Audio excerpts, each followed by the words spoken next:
Hello and welcome to this week's episode of The Capitalist Investor. As always, you have me, Diamond Hands D, and we got the whole crew here together. Tony the Tiger, Cool Hand Luke. What's going on, guys? Yo. It's happening. All right. Well, this week it always seems to be a constant reminder, even though we do touch on it, not weekly, but quite often. There is the perception, because the stock market is at an all-time high, that the economy is humming along and perfect and going to continue the way it is for a long time. But when you dig in deeper, you know that that's probably not the case. So, whether it is debt, in the public sector, whether it's inflation or inflation data, or the jobs report, which kind of caught my eye this week. Lots of things to be, at least have your, antennas up about to make sure you kind of understand where we are, in the bigger picture. So where do you guys want to start? Oh, gosh. Well, I think the job market's kind of interesting. You can kind of hit on that. And I think it's important to kind of look at a couple different things there. Unemployment's ticking up. It went from 3.8 just a couple months ago to now it's 4.1. There's a couple reasons for that. I don't want to dig too deep into why that's happening, but the fact that's going up is a cause for concern. But it's also, a cause for concern that unemployment's rising at the same point that supply of housing is coming onto the market. You look at the southern Texas, Florida, all these other houses that are coming up for sale. You have now potentially a drawdown on the real estate sector, which is going to impact people's worth and their ability to borrow against their income if they were to lose their job. So I think there's a lot of things kind of happening at the same time that's somewhat alarming. This is kind of off topic. I looked at, for some reason, I don't know what pulled me to do this, but I looked at young people's ACT scores, like how well they're testing and things like that. Their ACT scores are the lowest they've ever been in history. So people that are graduating college too are the most uneducated apparently we've had in a long time. So the new people entering the labor market aren't productive either. So you have people that are getting laid off from their jobs and these companies need to lean up, but then the future outlook for the next 10, 15 years could be concerning because these young people don't actually know what they're doing when they come into the workplace. Yeah. The implementation of Common Core math and COVID did not help us become brighter people, in my opinion. But anyway, and that's a very big concern. Interesting. You checked the ATC scores. I was like, how smart was I compared to current students? I'm like, wow, I'm a genius. Beep. I gotta beep that one out. Yeah. What was your ACT score? Yeah, Luke, you're 29.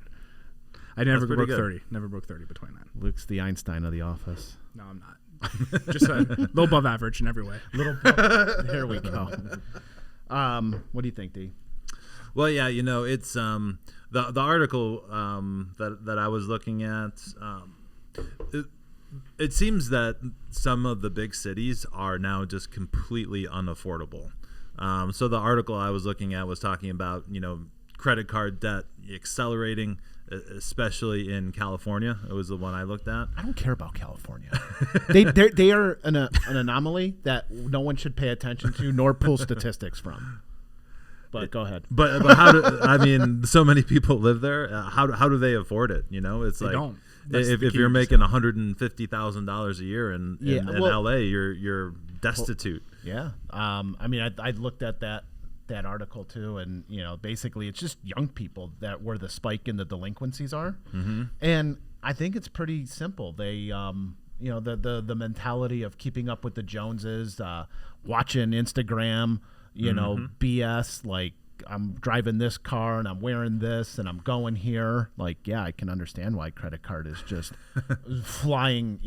I can understand because everyone's like, oh, I want to do that. And I will always say that the pedigree of, I see it all the time. The pedigree of a successful financial plan is that you're a good saver, you're bad at spending your money, and that is the two key ingredients of having a successful plan. And when you have a successful plan, I'm like, hey, you did such a good job, you can go and spend more money, in retirement. They can't because they're wired to save and not spend.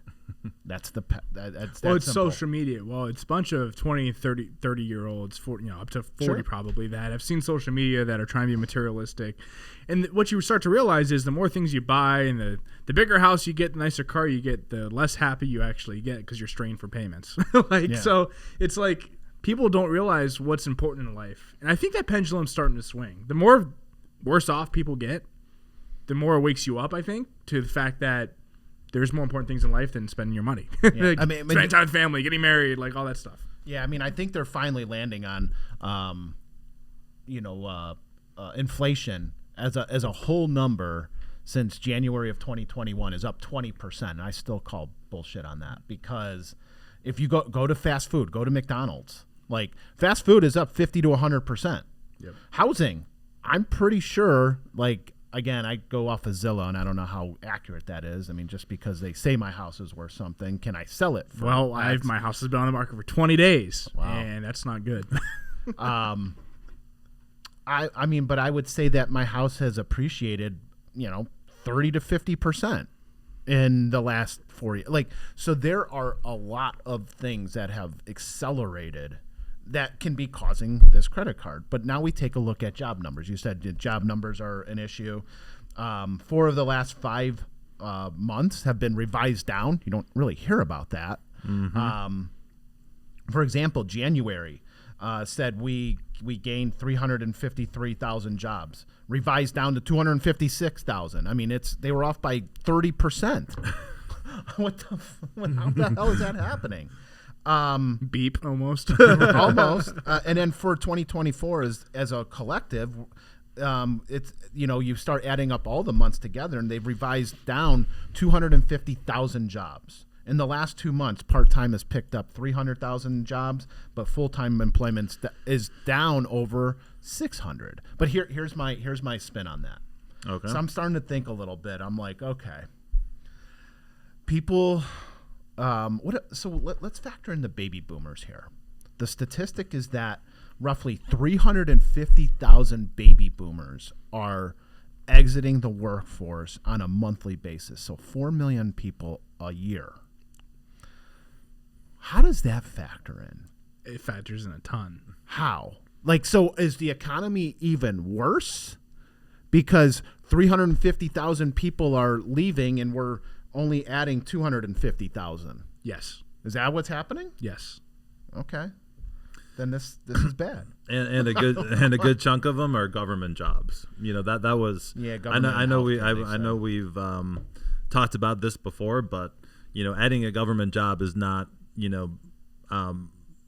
adding production into the economy. It's essentially, and I'm not saying this across the board, but the amount of jobs that we've seen in the past 12 months added by the government, that is a redistribution of wealth type thing, and is not adding to the overall economy. Well, let's talk about boomers real quick. All right, let's do it. Let's talk about them with the housing market. All right, they've owned their houses for 40 years, and their $200,000 house they bought 40 years ago is now $1.5 million house.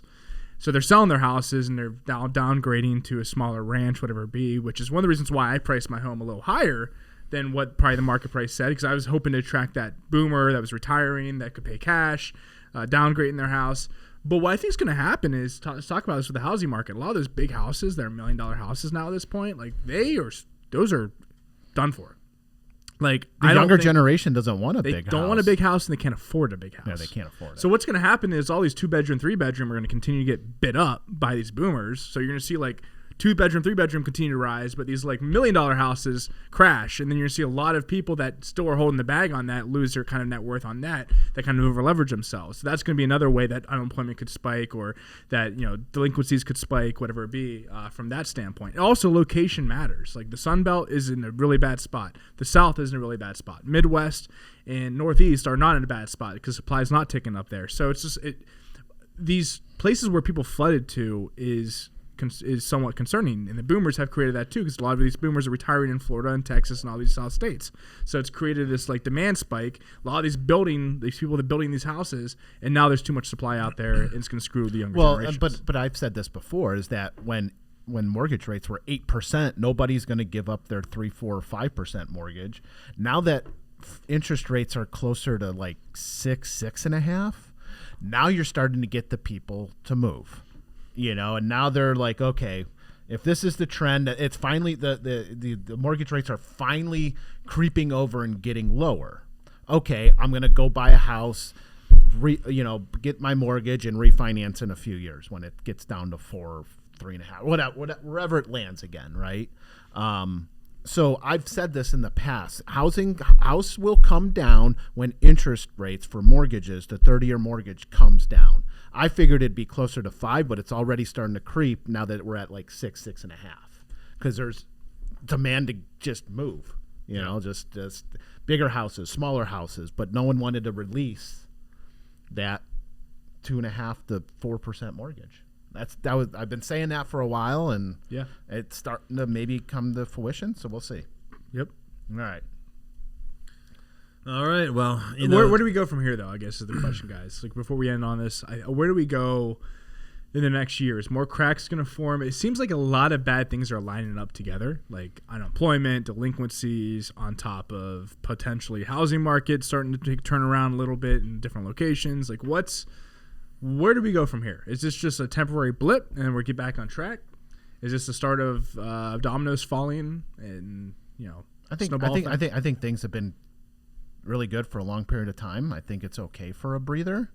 Does anybody want that? No, because with that comes some pain for select people. But what's the solution going to be from the government? Well, all right. Well, we were going to talk about, like, in our next episode, the election updates and markets and stuff. I think I'm gonna hold it off for that one. I like it. I love it. So tune in next week, and we'll give more hot takes on kind of where we see all this stuff headed. But thank you for listening to this episode. If you guys have any questions or comments, hit us up at info@swpconnect.com, and we'll talk to you next week. The opinions expressed in the podcast are for general informational purposes only and are not intended to provide specific advice or recommendations for any investment, legal, financial, or tax strategy. It is only intended to provide education about the financial industry. Please consult a qualified professional about your individual needs.